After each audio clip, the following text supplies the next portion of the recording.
আসলে আমার এইটা হয়েছিল 18 নাম্বার রোজার রাত্রে। আমি ভুল ওষুধ খাওয়াই দিছি, হ্যাঁ। মানে সকালের ডোজ যেটা ইফতারির সময় খায়, আর দুপুরের ডোজ খায় রাত 12টায়, আর ভোর 5টায় যখন আজান দেয় তার একটু আগে খায় হচ্ছে রাতের ডোজ। তো ইফতারির সময় আমি এই সকালের ডোজ খাওয়াইছি। তারপরে আমি এত ক্লান্ত হয়ে গেছি যে আমি তো ডোজ বানাই, এখন আমি এই ভোরের দিকে আমি ডোজ থুয়ে দিছি। ভোরের দিকে সকালের ডোজটাই আবার খায় উনি ঘুমাইছে, তখন আর আমি থাইকা খাওয়াই নাই। তা এখন পরের দিন সকালে উঠা বলতেছে 18 নাম্বার রোজার দিন যে এতবার পেশাব হয়েছে। এখন সকালের ডোজে আছে লেসিক্স একটা পুরা, তারপরে এই যে এডিলস সেটা অলরেডি সন্ধ্যায় একবার খাইছে, এখন আবার ভোর রাত্রে ওইটাই খাইছে।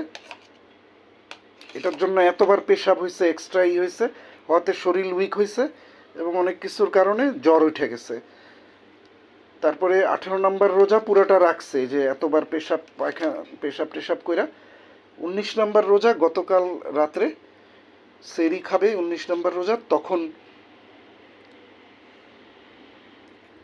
ওই মানে আর কি ঠিক আছে যে আজকে পর্যন্ত এই অবস্থা, আজকে আর রোজা রাখে নাই।